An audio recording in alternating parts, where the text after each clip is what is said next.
And now for more on Brazil's cyber issues, we're joined by Juan Osuna, Research Associate at the Council on Hemispheric Affairs. Juan, thanks for joining us tonight. Oh, thank you for having me.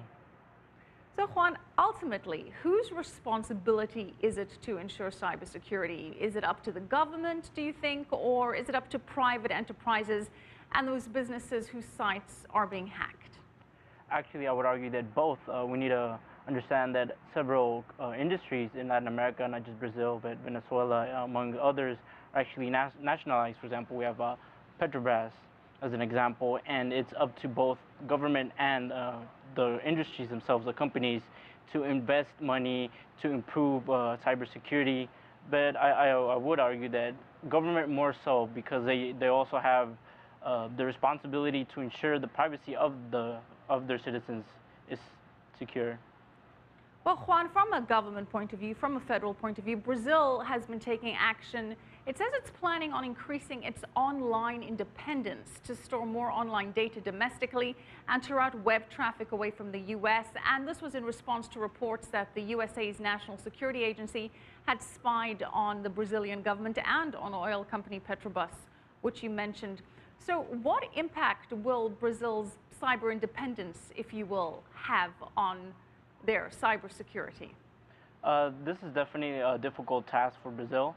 Not impossible, of course, and it would require that a lot of businesses, foreign businesses that want to do business with Brazil, it would require them to, build servers in Brazil, which could cost a lot of money, not also to build them, but also to house information, and that could, in some instances, deter companies to want to do business in Brazil, just because they would have to take into account the money spent on housing that type of information.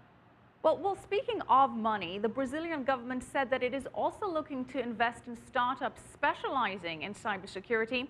Secretary of IT Policy Virgilio Almeida said that the government will create a funding pool specifically for new ventures. So what do you make of this? What kind of impact do you think this will have? Well, this is something that will actually spread to the other countries within the region. It should also be noted that Brazil has actually had talks with Argentina recently about not just creating a pool for Brazil, but for the region in total, create a sort of cyber defense security council. If we can call it that, but this is something that would spread to other countries in the region. Well, you mentioned other countries in the region, and other than Brazil, do you think Latin American countries are doing enough with regards to cybersecurity? Not enough. This is actually something that just began. This is a trend that started because of the NSA leaks, and it would actually take several years for a lot of these Latin American countries to catch up in terms of cybersecurity. And in addition to spending money, I believe that also legislation needs to be passed, and anti-piracy laws should be included if they plan to combat hacking. Well, Juan, also in reaction to the NSA scandal, India has announced that because of the NSA surveillance issue, India will be working with Brazil and other countries in efforts to find platforms for global governance of cyberspace. What's your take on the India-Brazil alliance here?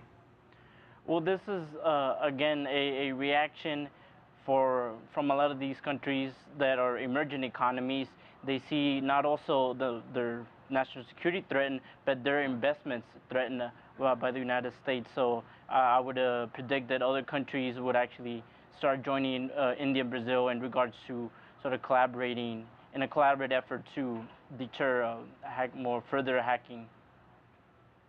All right, thank you so much for that insight. We're going to have to leave it there. Juan Osuna, Research Associate at the Council on Hemispheric Affairs.